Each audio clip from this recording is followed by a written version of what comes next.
6:51, time for the morning sprint. The man accused of killing Brittany Zimmerman back in 2008 is expected back in court this week.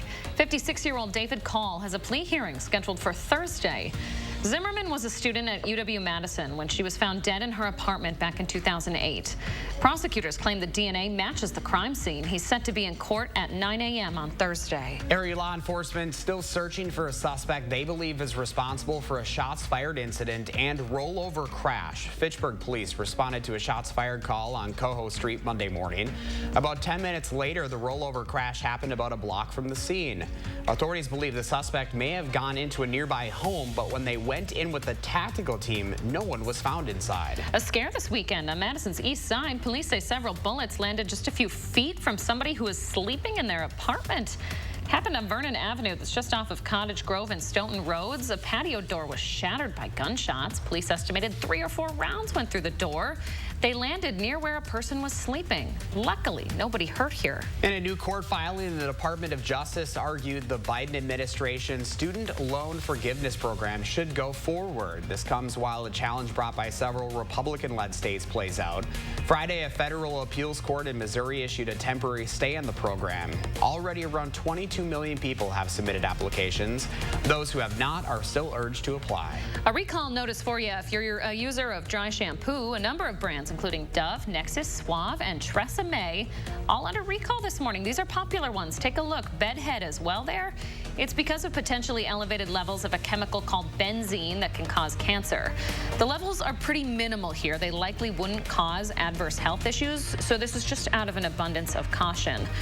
You can find a full list of what's being recalled right now on the FDA's website. Breaking news this morning, a Russian court is delaying an appeal by U.S. basketball star Brittany Griner against her 9-year drug conviction from August. The 2-time Olympic gold medalist was arrested back in February for having cannabis oil in her luggage, which is banned in Russia. The on-again, off-again, now on-again relationship between Twitter and billionaire Elon Musk might soon see some closure.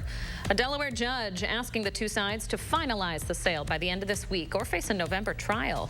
This comes after months-long battles between the two, where Musk threatened to back out, then Twitter sued Musk to force the purchase. Just last week, Musk told the social media company he's ready to move forward. He has a Friday deadline to do so. Henry Cavill has confirmed he will return to the role of Clark Kent, also known as Superman, in the DC Comics extended cinematic universe. The British actor broke the news on Instagram. He shared a profile shot of himself as Superman before saying in a selfie video in part, quote, "I wanted to make it official. I'm back as Superman." The news comes after Cavill appeared as the Man of Steel for a cameo at the end of Black Adam, the new DC superhero film starring Dwayne Johnson. Some sad news for the entertainment world. Comedian and actor Leslie Jordan has died. He was involved in a car crash in Hollywood this week. It's not clear if he died in the crash or suffered a medical emergency beforehand. Jordan is best known for his work on the TV show Will and Grace and American Horror Story. He was just 67 years old. We have more breaking news this morning from across the pond here. Britain has a new prime minister as of just about an hour ago. Rishi Sunak becomes the youngest prime minister in modern history at age 42. This comes, of course, after the resignation of Liz Truss just weeks into her tenure. The country is facing an economic crisis that Sunak will now be in charge of reversing. Rain chances moving into the picture right now, and we'll see those rain chances really increase into the afternoon.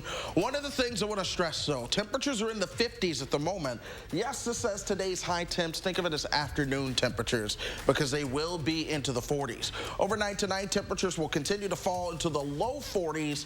Tomorrow, we'll see a little bit more sunshine as temperatures top out into the low and mid 50s across parts of southern Wisconsin. 56 for your Thursday. 59 on Friday, 60s for Saturday. So we do start to warm up a bit. More 50s next week with more rain chances by the middle of next week. Looking like a 50 at the end of that extended forecast. We're finally seeing a dip, huh?